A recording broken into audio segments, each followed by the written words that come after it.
Thank you for joining the HCA Small Business Bootcamp and Resource Collective. Again, just a reminder, we'll get started here momentarily. We're just letting everybody load into the Zoom app, and then we will get going. Everybody, thanks for joining the HCA Small Business Bootcamp and Resource Collective for this Thursday, October 22nd. I am Robert Theobald, the Small Business Ombudsman and Vice President of Small Business Services here at the Arizona Commerce Authority, and are excited to have you here with us today.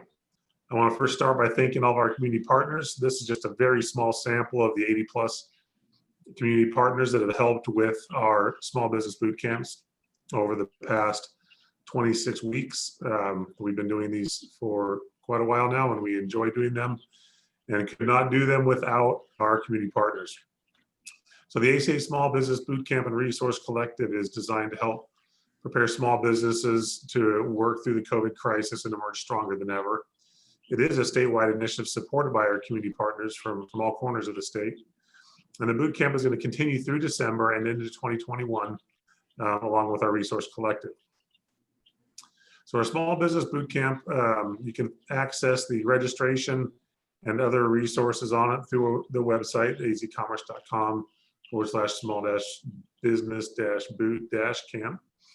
The link's down there on the screen, and it's the same site you used to register for today's session. On this page, you can also find all the previous archived sessions. All of our 90+ webinars have been recorded, and they are available for review or to watch for the first time if you haven't seen them yet, along with the slide decks or resources that were provided during that session. Additionally, on that website is a link to our resource collective, and the resource collective provides those statewide resources to help your small business that are provided by our community partners. This is just a sample list of some of those resources that are on there. Reopening guides, safety guides, retail, barbershops and salons, construction, restaurants, manufacturing, unemployment insurance information. There's a ton of information on there available for you. I also want to touch on a few updates, and these updates are also available on our website.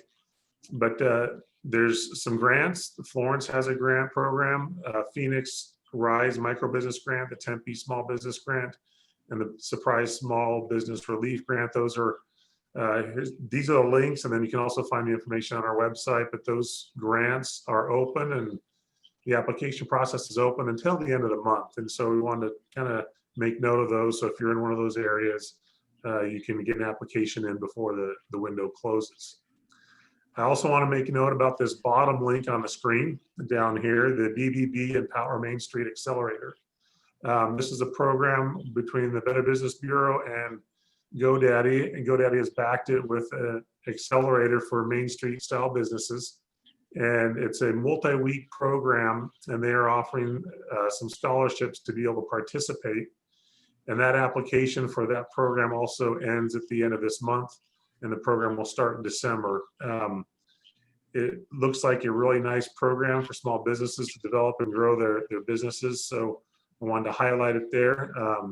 If you get accepted, again, there's scholarships to help cover the costs for the grant or for the program.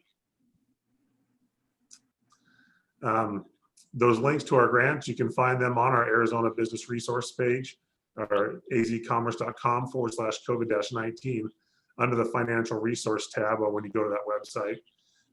You'll list those grants and other grants and programs that are available for those looking or having some financial challenges through the crisis.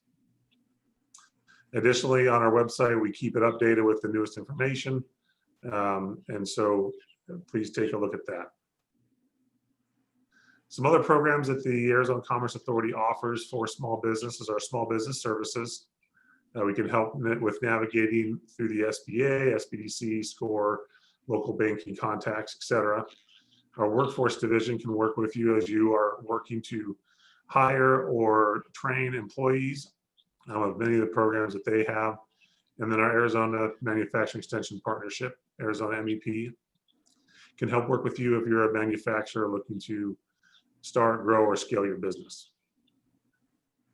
Additionally, we have our small business checklist. This is an awesome tool for those looking to start a business, start a side gig, or create a new business line. It can help you work through the licensing, registration, and compliance challenges of getting started and direct you to the places you need to go to get that business or that line off the ground. Finally, we want to throw in a mention of the Arizona Together website. ArizonaTogether.org is the state's COVID-19 information and resource page. A lot of great information, a lot of great visits. I believe we've had over 100,000 visits to that site through the COVID crisis. So a quick mention for next week's topics. This week we've had some leadership sessions. We've got a great one coming up here today. Next week we've got some additional things on the leadership and development side for your business so you can finish the year strong and start strong going into 2021. We have returning stronger into the new year, looking at the holiday season and 2021 with expertise from Joe Corella from the University of Arizona. And then we also have how to craft a compelling company vision with Chris Spear. Chris has also been on before. Both Joe and Chris have been on the boot camp before with great sessions, and they'll be back with some new content to help support your businesses. So with that, we want to introduce our speaker today, Joseph Rosales. He's a performance expert, speaker, consultant, coach, mentor, international speaker. He's worked in 26 different countries, does podcasts, has written books. He's worked for 3 decades in high performance leadership and sales. And so we're very excited to have him here today to share his expertise with us. So Joseph, I'm going to go ahead and turn the time over to you. Let you get started. Okay. Well, Robert, first of all, thank you so much for having me. It's a pleasure to share with our group here at Arizona Commerce Authority. You guys are doing fantastic work with the boot camp and bringing resources to people that can become better, stronger, more successful in their business.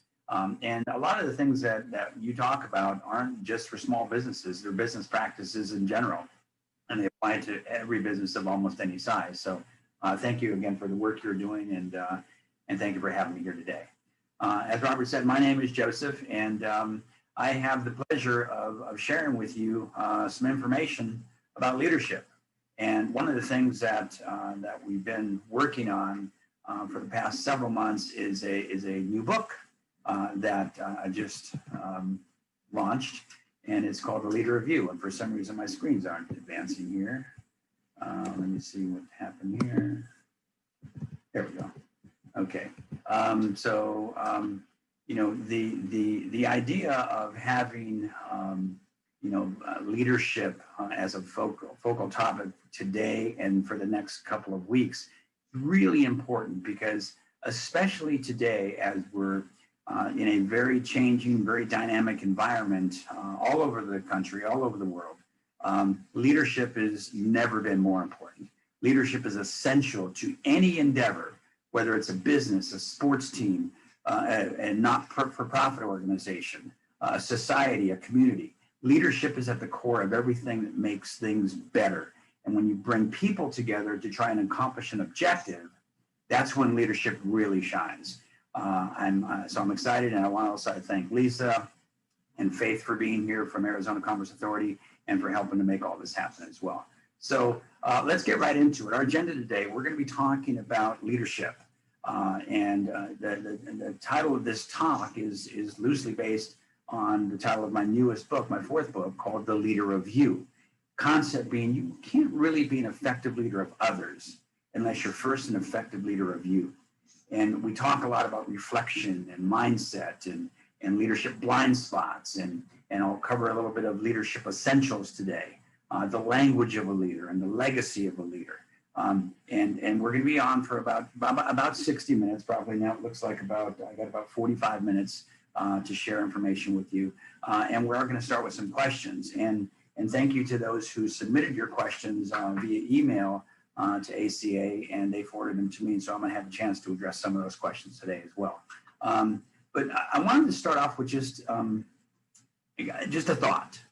in that, many of us have gone to seminars, we've read books, we've taken digital courses, we've learned some great information along the way on our leadership journey. And sometimes it's so compelling that we actually do something with it. And I think that's the challenge for leaders all over the country, all over the world, really, is helping people, when we train people, to help them to do what they're trained to do. And as leaders, we struggle with that. We train people, we motivate them, we inspire them, we incentivize them. They do it for a while and then they don't keep doing it. Or they do it, but they don't do it very well. And that's always been a challenge in leadership, but it's going to continue to be a challenge in leadership unless we as leaders learn how to put people in a better place where they can take action, because action is what makes it happen. I say all the time, a vision without a plan is just a dream. But if you think about it, a vision without a plan and without action will remain a dream. So whatever your dream is, whatever your vision is, whatever your plan is for your business, for your growth, for your success, it's got to be accompanied with action, but not just action, because action on its own doesn't always translate to the results you're looking for. The right action.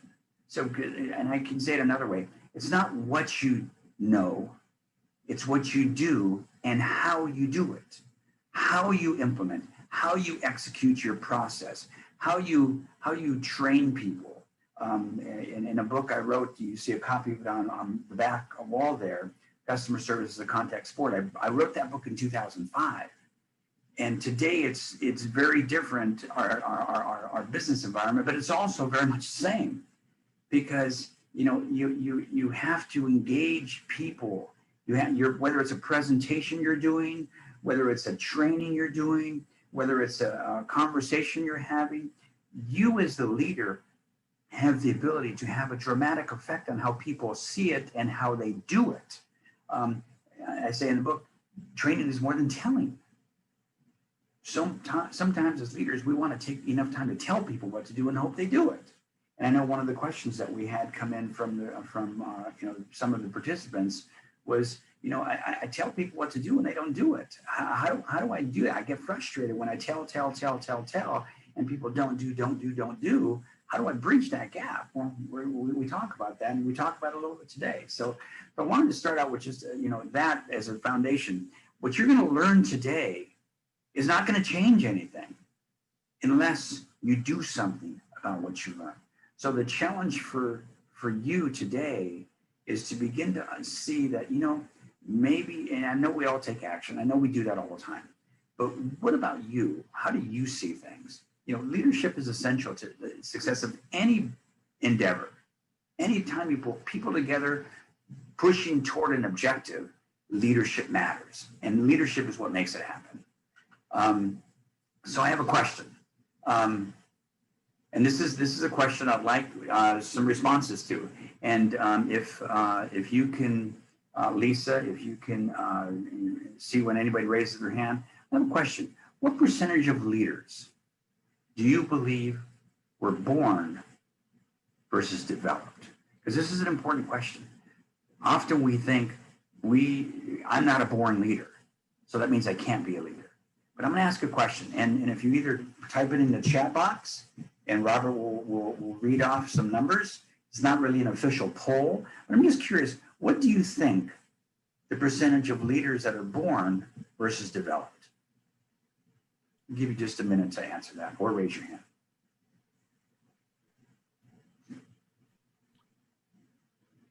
Got one that says 0, 50-50. Seeing 0. So it's interesting. So we've got a lot. Rates are born was one comment. Okay. 80%, 0. Okay. Cool. Thank you for sharing your thoughts on this. It's really interesting because there's a lot of science done behind this, and here's the answer. And this is all science-based. I'm not just telling you what I think. This is science-based. Over thousands of leaders interviewed, it's been determined, it's been proven that about 15% of leaders surveyed were born that way. They're just natural leaders. They're just people that since they were little kids, they were always in charge. They always were the ones with the ideas, and always the one with the direction, and always the one with what are we going to go do? When are we going to go do it? That's about 15%. 85% of leaders surveyed, after surveying thousands of leaders, say, I wasn't a born leader. I learned how to be a leader. I tell you that to have everybody on this call understand, you may or may not be as effective a leader as you would like to be. Don't lose hope. 85% of leaders, and these are top leaders, middle leaders, lower end leaders, 85% of leaders develop their skills. They learned how to be more effective leaders.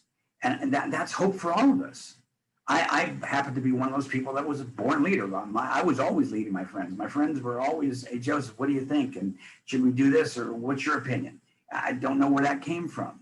I have a story that I tell in another situation. The boy who got paid in fish.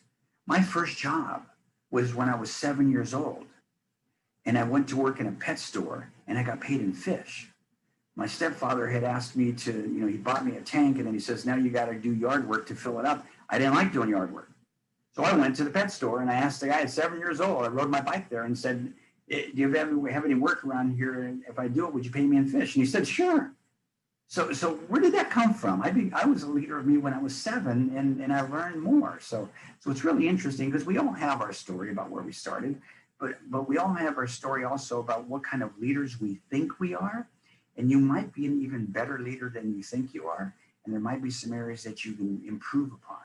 So when we talk about leadership, the ability to influence and inspire people is critical. So let me ask a question, and I'd like somebody to raise their hand, and I'm going to call on them, and we're going to unmute you. I'd like to hear from some of you about how do you influence and inspire people in your business? What are some of the things that you think are important to influence and inspire people? Wait just a couple moments here. No one yet. Okay. Well, it's interesting because, as people think about that idea, a lot of times people don't want to be wrong and say something that they think wouldn't be right, and there's no wrong answers here. Debbie English, you need to unmute, please. There you go. You can go ahead. Hey, Debbie. I would say lead by example. If they see you doing something, show them the way, do it yourself, and hopefully they'll follow. We hope, right? And you're right. When we lead by example, we hope that people follow. And I think often that happens. A percentage of people that we're leading will follow us because they follow our example and they do what we do. But there's a whole bunch of others that don't, because they're individual in their thinking, and they somehow believe that they should be influenced or inspired in other ways. Obviously, I think part of the answer is going to be you influence, inspire people by being a great example, by having a vision. In 2 weeks, when a gentleman comes on and talks about vision, how to develop a vision for your business that moves people, I'm going to suggest that you absolutely attend that session, because your ability to create a vision, your ability to share that vision, and your ability to show people how they contribute to the accomplishment of that vision, that's what influences and inspires people. That's what motivates people. That's what takes people and helps them say, I'm part of something special here. I don't know what special means in your world, but there are jobs where people are just a number and they just do their job like a robot and they leave and they don't really care. And sometimes it's the person, and sometimes it's the way the job was presented. And if we don't exert influence by being a great example, by sharing our vision, by having a vision, by making sure that we're inspiring people to be part of that vision and making them feel compelled. That's what works. That's what leadership is. Leadership is the ability to influence, inspire, and motivate people in such a way that it wins their confidence and their respect and cooperation to achieve this common objectives that you have. That's so critically important for us as leaders to do. We talk about confidence. We talk about respect. In the book Leader of You, I talk about the simplicity of one of what we call leadership essential is if you want respect, give respect. One of the things that I think is really, I'm sorry, go ahead, Robert. Sorry to interrupt. To tie in with what you're saying about the vision, Arun, who's on the call, commented instead of raising his hand, he put in the chat, also tell them why it's the right thing to do. Yeah, tell them why it's, communication is so critically important to leaders, to helping people understand not just what to do and how to do it, but why they're doing it. Why is it important? I've heard so many times, here's why you do it, because I said so, because I told you to, that's why you do it. That's not the answer. That is not what motivates and moves people. That might get people to, okay, fine, I'll go do it, but they don't do it very well. You have to tell people why, what the impact is, what the result's going to be of why they're doing it this way. Why are we taking all this extra time to do it this way, all this extra energy and effort? Because this is the result that it produces, and this is the result we're looking for. People need to know why they're doing something, not just because you said so. So thank you for that. That's a great one, and it's 100% true. You got to share with people why. Simon Sinek says that better than anybody that I've ever heard, your why is so important to what you do, but it's also very important to why you do it and how you do it. We're trying to achieve something here that is uniquely different. We want to be the very best at what we do. We want to be the very best in our space. We want to be not just good in the results, but we want to be good in the journey of getting there. And, my son is on this call today, and he's a leader of others. He's got a small team that he's built. He's in the sales business. And he's 22 years old, and he's already a leader of others, and he's learning how to be an even more effective leader. And so much of what he does and what his company trains him to do is how you instill confidence in other people, how you gain respect, how you get people to want to achieve this vision, because the job he does is very hard, but it's very rewarding for the right people. So a lot of what they do is influence and inspire and motivate people, and they do it in a lot of different ways. So the definition of leadership is so important, because you can't accomplish something if you can't identify it, if you can't quantify it. So before we move on, are there any other hands that were raised or comments that were made that I need to address before we move on? No more hands raised. Okay, cool. Thank you. So yeah, there's a lot. And by the way, we have so much to cover today. We only have about 35 minutes to do it. So I'm going to move a little quickly. Try not to skip anything. We'll get to some questions. But it's such an important topic. This topic of leadership is like trying to talk about relationships or trying to talk about communication. There's so many aspects to this. We can't really cover it in an hour, but we do our best and plant a seed with you and then water it as we go along. So what are some of your top challenges? I want to take some that were put into it to me via email. I'm going to take one here. What are your professional challenges of leading others was one of the questions. Defining tasks and creating job descriptions. I'm someone who would rather do it myself and have a hard time putting that job description together so that someone can take it and run with it. Sounds contrary, but I'm also not a micromanager. They take people for their word. If people say they can do it, they believe that they can, and then they don't train them to do it because the person said they could. So job descriptions are a critically important thing. One of the things that we see is that about 80% of small businesses do not have written job descriptions, and they do not have written process. And I use an example. If we were a sports team and we didn't have job descriptions for the players, let's say we're an NFL team, and we didn't have written plays, if we didn't have diagrams for people to follow, how would that look? Just, we're going to hike the ball and everybody runs some direction that you feel comfortable in. Well, that wouldn't work in sports, and it doesn't work in business. You have to have written job descriptions, and you have to have written process. And those processes should be optimized. These job descriptions should be optimized. These are things that we've done for years and years and years, so we see it, and we've helped our clients do it. But I'm going to tell you that a small business without written job descriptions and without written processes is going to cause themselves more challenges and more problems and more fires they have to put out than they really can have time to deal with in a given day. So having very clear job descriptions. Here was another one, keeping people motivated. How do you keep people motivated, especially during these challenging times? And finding optimism when challenging situations are outside of your control. We are in the middle of a pandemic. Whether you believe in it or you don't believe in it, whether you wear a mask or you don't wear a mask is not the issue. We are in a challenging time right now where people are uncertain and people don't have direction. Never before has leadership been so important, because we need to know which way do I go.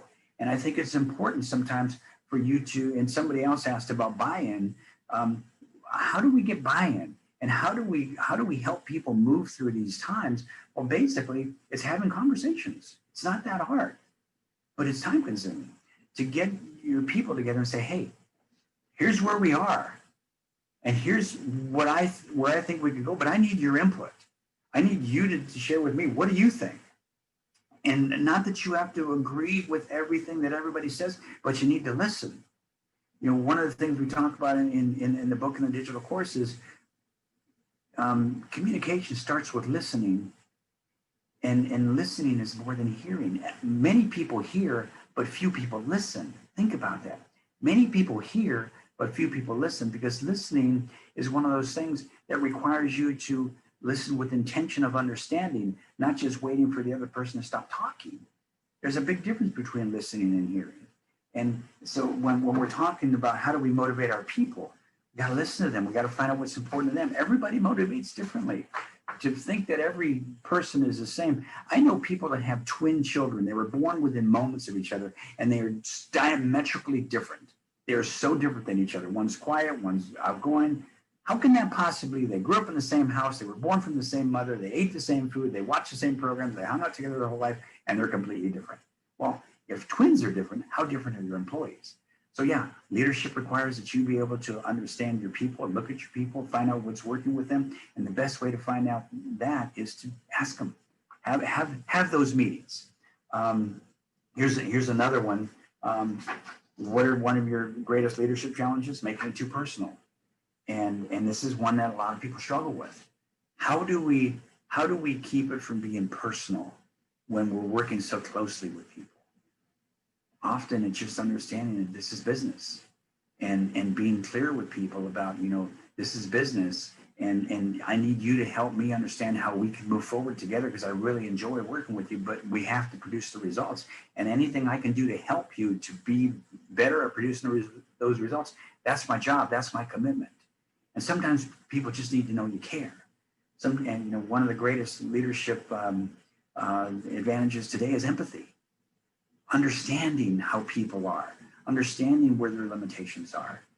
So there's so many more, and we'll get to a few more questions in a minute, but I want to move on through here. But it's really, really important that we understand that we're all going to have challenges, and many of our challenges are the same. And we can find out through workshops like this, and through calls, and through courses, and through just talking with others about what they're doing to solve their challenges. So let's talk a little bit about mindset. In the book, we talk about mindset, and I discuss in great length, and you should take some notes about this. There's a difference between perception, perspective, and mindset. Perception is what you see. Perspective is what you think about an opinion, about a situation. Mindset is deep. If I ask you about your faith, if I ask you about your family, if I ask you about certain things that you feel deeply about, that's your mindset. And we have to be really super careful because, you know, we have to start with reflection. In the book, in the course, we talk about reflection. Who are you? What do you think? How do you feel about certain things? How do other people see you as a leader? These self-reflections are super, super important. I would ask you to be super positive in this approach, but to ask you, how do you feel you do as a leader? Do you have areas that you feel strongly about that you might want to strengthen your ability in? Here's one: in communication, having difficult conversations. There's one that every single one of us as leaders really need to be at least, I don't want to say great at, but you need to be comfortable with.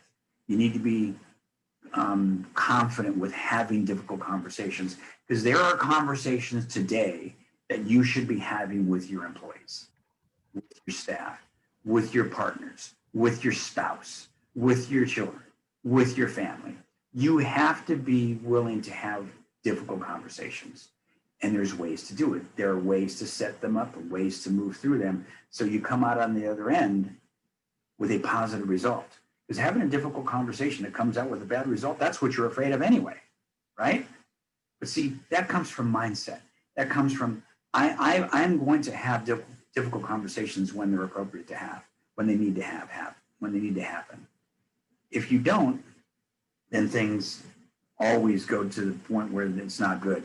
You know, that old cartoon where the person was getting mad and their blood was boiling, and all of a sudden it comes up to the top of their head and boom, their mind blows, their head blows off the top. That's what happens when you don't have difficult conversations and you let things go. You either get to the point where you explode, or you get to the point where you lower your expectation as a leader to meet the limited capacity of the people you're dealing with or the person you're dealing with, and you just accept less. And nobody wins there. So mindset is a very important thing. Blind spots. We have them in our cars. We have them in our life. We have them in our leadership. One of the questions we talk about, and we work a lot about this in the digital course, is how do you see your blind spots if they're in your blind spot? Well, one of the things that we need to be really clear about is, what do other people see? What do other people experience when we're leading them? And it's something that we recommend that you do, because, you know, whether it's somebody you trust that you work with, whether it's your peers, whether it's your subordinates, whether it's your team, whatever you call them, you need to know how you could be better. And in today's business economy, transparency, sincerity, empathy, these are powerful, powerful tools that some people, oh my gosh, this is too touchy-feely for me. Yeah, I just want to tell people what to do and they do it. That happens sometimes too. But often we find that we might be, here's a blind spot that a lot of people have: sarcasm. They tell somebody to do something, the person doesn't do it or doesn't do it the way that they expected them to do it. And we put out some snide remark, yeah, well, you know, maybe if I had told you the fifth time, or maybe I say some other sarcastic thing. That doesn't work. That embarrasses people, humiliates people, and puts people in a different place than if you were maybe a little more positive with them. So what are your blind spots? Do you focus on certain things? I think one of the questions we had in our group conversations that came here was diversity of employees. This person has 9 female college-age people working for them, college-age girls working for them. And it was funny because she said, drama, so much drama. And how we deal with that drama is going to be really interesting. But I'm going to tell you that a lot of times people have drama, or people promote drama in businesses, and it's so incredibly costly to a business to have to deal with drama. Instead of dealing with a positive solution or approach to a challenge or opportunity, we're dealing with drama. Well, so-and-so said this and that upset me. Well, it's interesting because sometimes people have blind spots about that. They don't even know they're doing that. They don't even see it that way. So your job is to, as a leader of you, is to uncover your blind spots, but also maybe talk to people about their blind spots and help them see. I guarantee you, having a conversation with your staff about blind spots will be very eye-opening. I guarantee it. Many people have never even heard of this word, blind spots. Blind spots exist in every person in many different areas.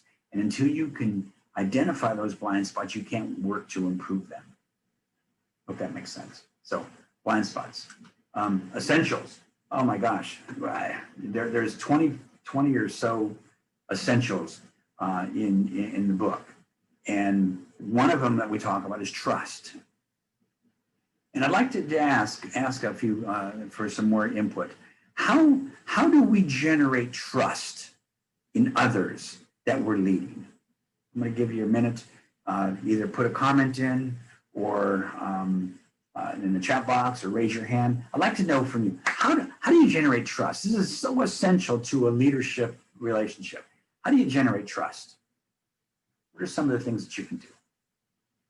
I see some people chiming in. So yeah, Debbie says, be truthful and honest. Wow. Make good on your commitments, honesty. What was that? Make good on your commitments. And then Julio says honesty. Janine, do what you say you'll do. Wow. Those all sound so simple, don't they? Do what you say you're going to do. And sometimes, wow, we're getting a lot of comments there. Awesome. What's some more that are coming in? Trust, lead by example from Maroon. Allison, taking time to really listen and understand the concerns and issues of your team. Wow. So many good ones. That's another word for that is empathy, not sympathy. I don't feel sorry for you, but I understand how you feel. I understand this challenge. I understand this is taking you longer to get, and I'm going to be patient. Here's another one, trust. If you want to get trust, you give trust. You have to trust people. You have to put yourself in a situation where people feel like you trust them. Trust them to make a mistake, trust them to succeed. They're the same thing.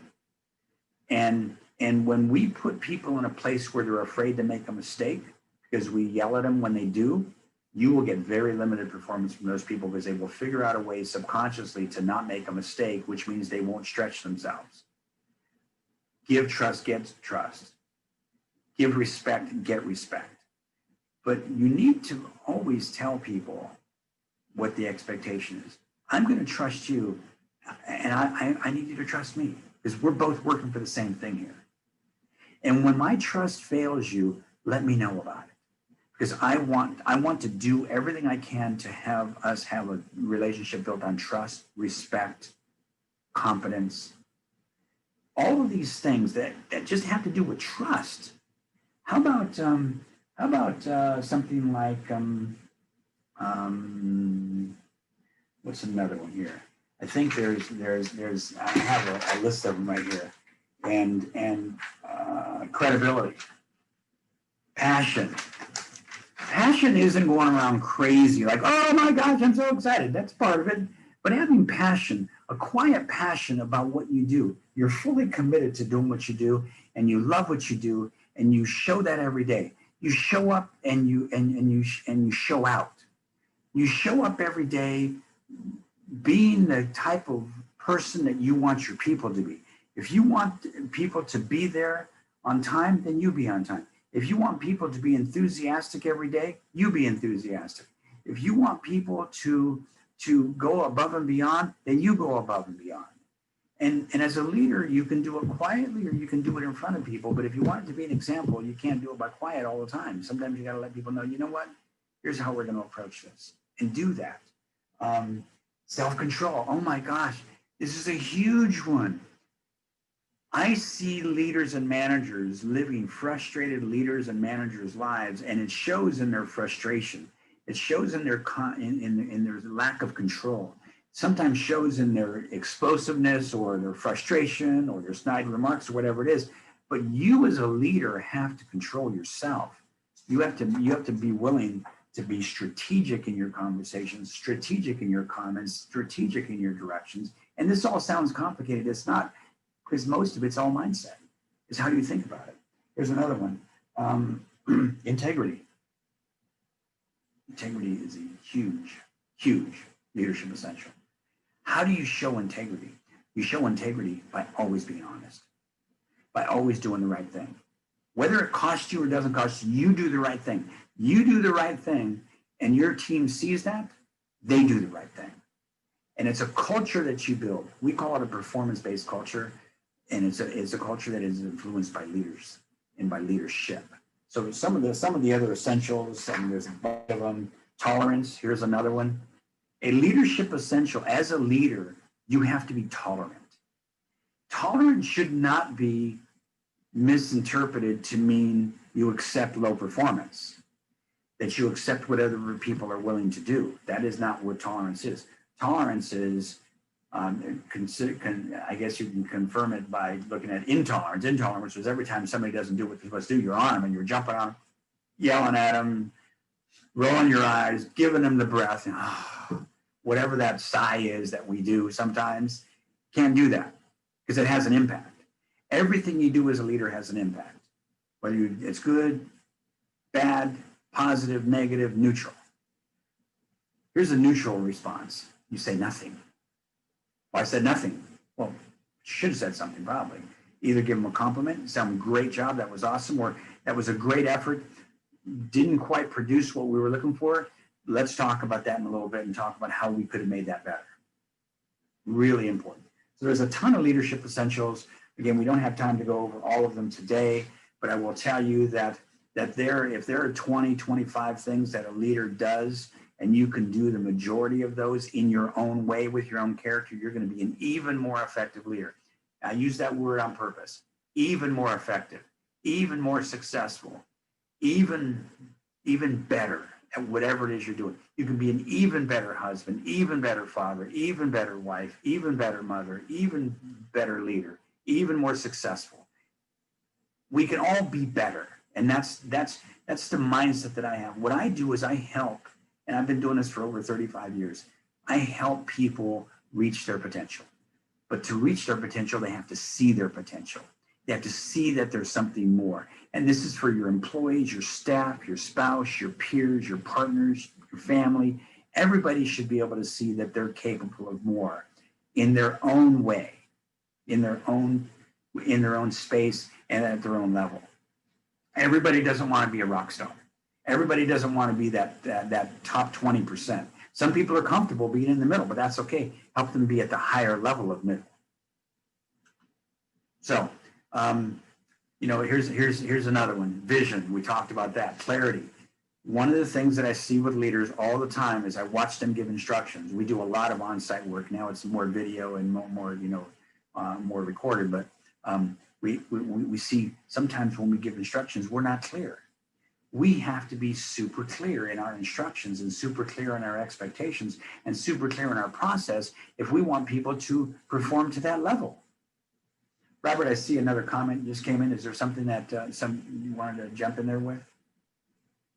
Yeah, it says, please share the details of the points Joseph is making in a slide deck if possible. Okay, cool. And I'm fine with that. We can do that. We can either do it that way, or I can give you a PDF that you can send out, whatever you want me to do. We can talk about that afterwards. I see another comment. Yeah, it was Lisa, just the information we post on our website when we get it. And then you see commitment and you see consistency. How important is consistency? The way you are today, what your expectations are today, what your feedback is today needs to be consistent all the time, or people see you as an inconsistent leader. And an inconsistent leader is not going to produce the kind of results that a consistent leader will. You don't have to be perfect, because this is all starting to like, oh my gosh, I got to be perfect. No, you don't. But you got to be consistent. You got to be willing to communicate. People have to be able to see what it is you're thinking and know your thoughts and know your expectations and know your feedback and know your standards and know all those things. If you don't, then how do they know how to rise to that level? And I think lack of communication is probably one of the greatest challenges in business because we're busy. We're fighting the alligators. We're doing all the things that we need to do. We're managing inventory. We see supply chains are breaking. We see all these other things, and we don't have time.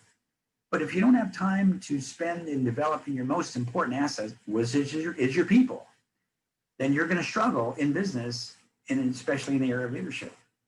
Talk about collaboration. No one knows everything, not even you. Somebody asked me one of the questions, and I think this is important for me to talk about, is how do you get buy-in? How do you get people to see it? How do you get people to want to do it? Well, big part of that is collaboration. Collaboration is one of the new currencies in business. The ability to collaborate with people on your team and people outside your team is critically essential because you cannot know it all. But here's another interesting thing about collaboration. Collaboration amongst your team creates buy-in.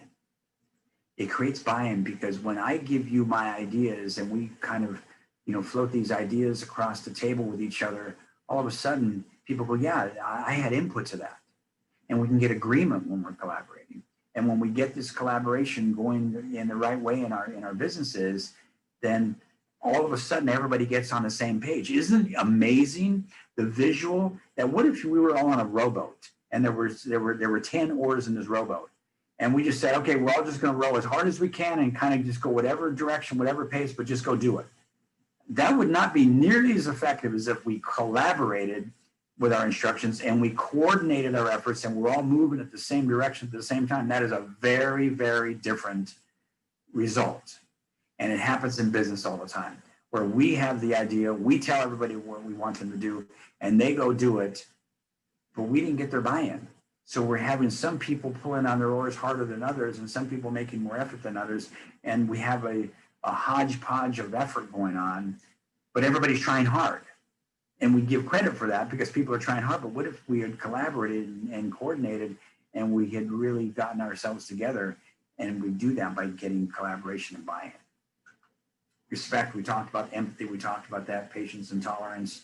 No one's perfect, not even you. I think that was one of the questions that came in. I have a tough time with my assumptions that everyone is responsible, a hard worker, and is invested in their job. We hope that's the case, right? But there's different levels. See, when we started our business or when we just started developing our team, we had a vision, we had standards. Then we hired people that we hoped had those same standards and we could collaborate with each other and coordinate all of our efforts. But what happens is if we don't share that vision and we don't have that same mindset as the other people around us, then what happens is if we wait long enough and they don't raise their level, then we lower ours. I'm telling you right now that there are businesses on this call. There are businesses all over the country, and I've seen this for over 35 years. There are businesses that are functioning and performing at about 60% of their potential. Why? Because their people are performing at 60% of their potential. And that's a challenge that anybody should want to jump on right now and say, what if it was 20% better? What if we were performing at 80% or 75%? That's a huge opportunity in business for us to move forward. So I know we're down to about our last 10 minutes, so I'm going to try and finish up here, but there's so many leadership essentials that we have. And lastly, accountable. Leaders are accountable and they take responsibility. We are responsible for everything that happens under our watch. Like it, don't like it, doesn't matter. You're responsible. Because when you take accountability and you learn to do this, you learn to point at yourself, hey, it happened. What could I have done to make it better? What could I as a leader have done to make it more clear? What could I have done as a leader to give them better training? What could I have done to create a different culture so this didn't happen? What could I have done to fix it and have it not happen again? Because a very poor leader will step in the same hole day after day, week after week, month after month, and stumble over the same things, or allow their people to stumble over the same things. We are accountable. We take accountability. We take responsibility. And when people see that, you gain respect. I see another comment came in, Robert. Anything that we want to respond to? Yeah, it says training used to be encouraged earlier, but not anymore. Corps expect you to do it on your own time, except for those that they need to be for compliance. You know, I hope I don't step on anybody's foot here, but that's a leadership problem. That's a leadership problem with not understanding the importance of training and developing and inspiring and motivating people after they know what to do. Simply downloading information to people is the first step. Showing them what to do and how to do it. We have to train. We have to train. We have to train. And that's one of the things we're seeing in this pandemic, where people are pulling back in areas, and the place they pull back first is almost always training. So as leaders, we need to see that that's happening, and we need to move forward and engage training and make it part of our culture, not just, hey, you need to be trained, you go take care of it, and hopefully it works out. Let me know how that worked out, right? We need to train. We need to invest. We need to develop our people to perform at a higher level. Because remember, as I said in the beginning, it's not what you know, it's what you do with what you know and how you do it. And that's a leadership challenge. That's a leadership opportunity. It's an opportunity for us to help people perform at a higher level so they accomplish more and they feel more fulfilled in their job. They feel more fulfilled being in this position. It directly affects retention, directly affects performance, and it all starts with leaders. And to be an effective leader of others, you have to be an effective leader of you. So language of a leader, we're about 7 minutes from finishing here. Language of a leader. Leaders use words like we, us, together, collaboration. Those are the things, words that leaders use. A non-leader, somebody who's not a highly effective leader, will put it on individuals. You did this, you did that, I did this. I'm seeing this in politics where I did this. No, you didn't do this, we did this. We're a whole country, we're a whole government. No one person does anything in government. It's a bunch of people that they might influence. So, when we talk about things like that, we talk about the language of a leader. What language does a leader use? They use very inclusive words. We understand the importance of inclusivity now, where we have people that feel included, regardless of their background and their social or economic or sexual, all of those things. We need to be more inclusive, because the inclusiveness of a leader, and we talk about diversity all the time in a business, and it's not just race or creed or color, it's diversity of thought, it's diversity of ideas, and it's including other people's ideas. I can tell you, and here's one you want to write down, it's never my way or the highway. It's never my way or the highway. It's always your way, my way, whatever's the best way. I don't care where the best idea came from. I don't care if it came from a brand new employee. Faith is brand new to the ACA. She's going to have great ideas, and we need to listen, which I'm sure you guys do, listen to her input, because she may come up with an idea that we had never thought of because of her diversity in her background. Same in all of our companies. We need to look at everybody on our team and listen to their input. And often we'll find that it's really just what we were looking for, and it creates buy-in. So language of a leader is very inclusive, and we have a whole chapter on that as well. Legacy of a leader, I'm going to tell you, for me, somebody asked me, what's your legacy in your business? Besides leaving a healthy business and some great content for my son, or for however that works. I mean, I'm not sure, he's going to take over my company. He has his own things he's doing, but I'll tell you this, my legacy is people. And I think most leaders, when they're doing it right, are influencing people in a really positive way. We all know of someone, a teacher, a coach, a parent, a friend, that has influenced our life, that has influenced the way we think, that has influenced the way we do things, that has influenced our perspective and our mindset. Those are the legacies that I look to. I think of the people, and I've had companies say, oh my gosh, this was great. We're doing so much better. We're making so much more money. That's all great. And that's part of what I do.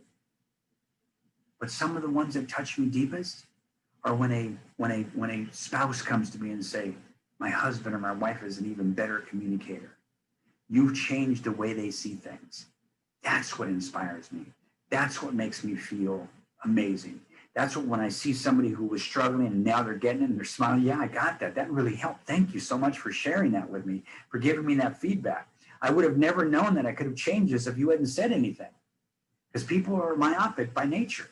They focus on what they're focused on. So I say all that with, if you're a leader, what's your legacy going to be? Is it going to be people? Is it going to be money? Is it going to be a company? Is it going to be something else? I don't know. It's up to you. But you do leave a legacy. You do leave a footprint. What's it going to be? So all that being said, we're about 3 minutes from finishing up here. I want to honor everybody's time. I want to thank everybody for their time. I want to remind you that, when we talk about things like mindset and blind spots and essentials and language and legacies and so many other pieces, you need to be the leader of you before you can be an effective leader of others. And that's what this time together is designed to get you to think about. You need to be a leader of you before you can be an effective leader of others. And there's simple things that you can do there. I want you to write down in your own writing. Don't put it on your iPad. Don't put it on your phone. There's science that proves behind this statement that when you write something in your own handwriting, it makes a difference. It makes it, whether it's in your journal or whether it's on a sign on your wall. What 3 things do you feel you want to start working on? What 3 things would you start doing immediately to, excuse me, what 3 things will you do that will help you become an even more effective leader? And get started doing them now. Don't wait for a week or 2 weeks or 3 weeks. The book that I'm going to show you here is it's got all these things. We talk about leadership intelligence and leadership styles, and the course goes into it too. It's a 6-week course, as I said. But what's interesting is it starts with you. It starts with understanding what your strengths and weaknesses are, and it moves into what kind of leader are you and what kind of things should you be thinking? What are your essentials? How do you communicate, and what's your legacy? If you text the word, take out your phone right now and text the word leadership to 77948. The word leadership to 77948. You'll receive an article that I wrote about 3 months ago on fixed and growth mindset. We all have fixed mindsets or growth mindsets. You like it, it doesn't matter. We all have them. It's like personalities. We all have them. One person from today is going to win the digital course. It's worth $397, and I'm going to give one away for free to one person that will be chosen at random. So when you go in and you text leadership to 77948, you are then entered in that drawing. Cost you nothing. We don't drip you. We don't market you a bunch of stuff. You don't get on a list. We don't sell it. We don't do any of that. You may get a communication from us every once in a while.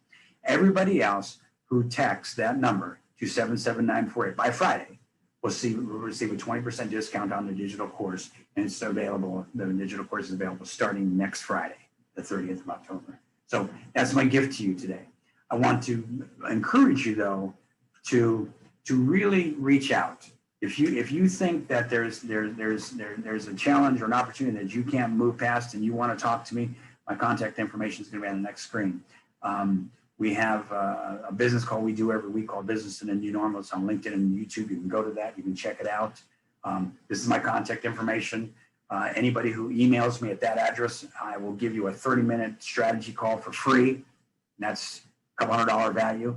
Just call me, just email me, and we'll set up a time. I'll send you my calendar, and we'll sit and talk about whatever you want to talk about on Zoom. And that's it. We're done. Joseph, what is that number again? Can you throw up that slide again, please? That number to text? 77948, the word leadership. Just when on your phone, it's a text. So just type leadership to 77948, and you get those free gifts. And it tracks on our system, so we know what time people did it and who did it. And so we're gonna pick one person. We're gonna give away a course for $397, and everybody else gets a 20% discount on the course. The book is available on Amazon, on Barnes & Noble. It's available through our website. The website is theleaderofyou.com. And we have a bunch of other stuff going in there. So it's pretty exciting, and it's just another resource to help people. So Thank you. I think I'm at the end of my time. All right, thank you, Joseph. That was a great presentation. Leadership's so important. I found it unique. I like the thing where you asked us to write down 3 things that we're going to do. I happen to have in my house on my mirror in the bathroom, just as a reminder for me every day, to what 3 things are going to make today a great day. And then I have a reminder what 3 things made today a great day. So it keeps me thinking about those things to do better each day. And then to remind myself, even when you have had a bad day, there's still 3 things that made it good at some point. So everybody write those down if you didn't do it, and you'll benefit from it. Again, we want to thank Joseph Rosales for the presentation today, and for his offer to give that free article and opportunity to win the course. We appreciate his time and effort. He's not receiving any compensation for this. It's because he cares about small business, and he wants to help everybody. So we appreciate that. I also want to remind everybody, next Tuesday, 9 a.m. is our next session. You can go to the AZ Commerce Small Business Bootcamp website. Lisa has posted it in the chat as a reminder to register for next week's sessions. But until then, I wish everybody to have a great weekend, a safe weekend, and we will see you next week. Thanks, and have a great day.